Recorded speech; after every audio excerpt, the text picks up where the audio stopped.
It was a quiet evening, and I sat in my room, lost in thought.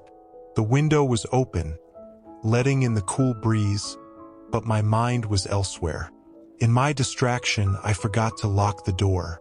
That's when she walked in, my neighbor, Mira. She froze for a moment, her eyes widening as she saw what I was doing. Without a word, she turned around and left, but I didn't stop.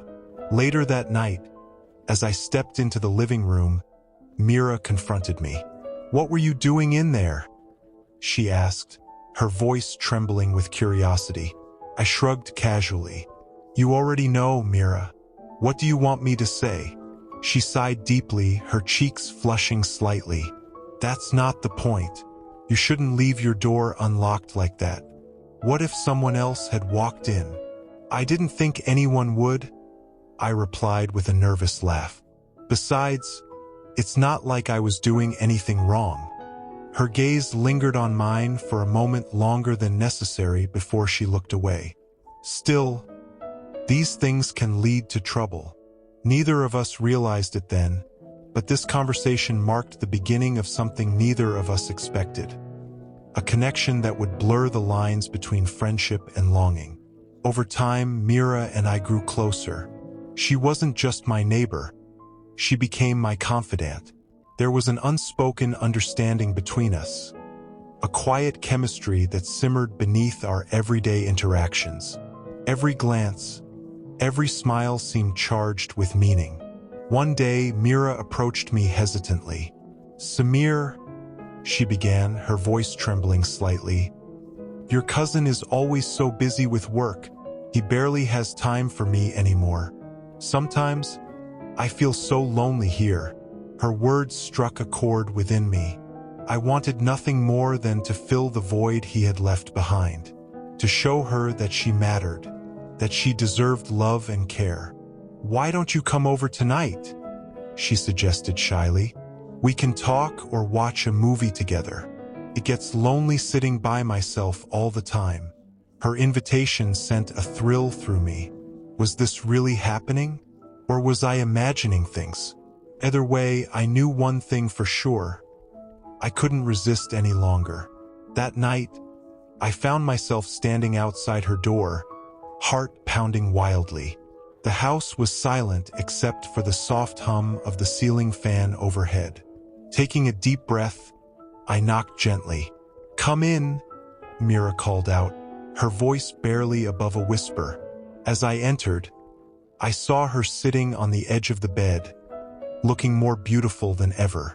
Her hair cascaded over her shoulders, and her eyes sparkled under the dim light. For a moment, we simply stared at each other, letting the tension hang thick in the air. Finally, I broke the silence. "Mira, there's something I need to tell you." She tilted her head, intrigued. "What is it?" I took a step closer, my pulse racing. "Ever since you came into my life, I felt drawn to you. You're kind, caring, and incredibly strong. And lately, I've realized that maybe there's more to us than just friendship." For a brief moment, panic flickered across her face. But then, slowly, she smiled. A small, hesitant smile that spoke volumes. "Samir, are you sure about this?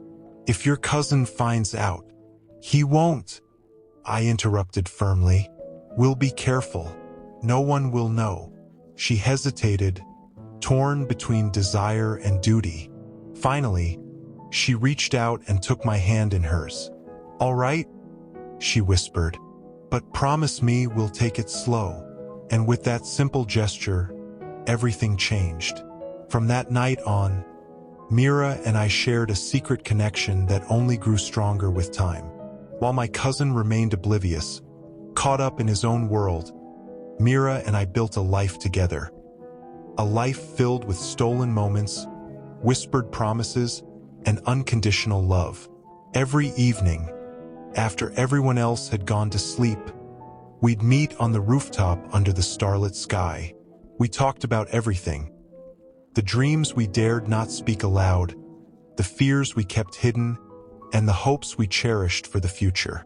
With each passing day, our bond deepened until it became impossible to imagine life without each other. One morning, as the first rays of sunlight filtered through the curtains, Mira turned to me with tears glistening in her eyes. "Thank you, Samir," she murmured. "You've given me something I thought I'd lost forever, happiness." In that moment, I realized that love knows no boundaries. It doesn't care about roles, societal expectations, or even logic. All it needs is two hearts willing to embrace it fully. And so, our journey continued. A tale of forbidden love, sacrifice, and unwavering devotion. If you enjoyed this story, let me know in the comments below. Don't forget to subscribe for more heartfelt tales like this one. Until next time, take care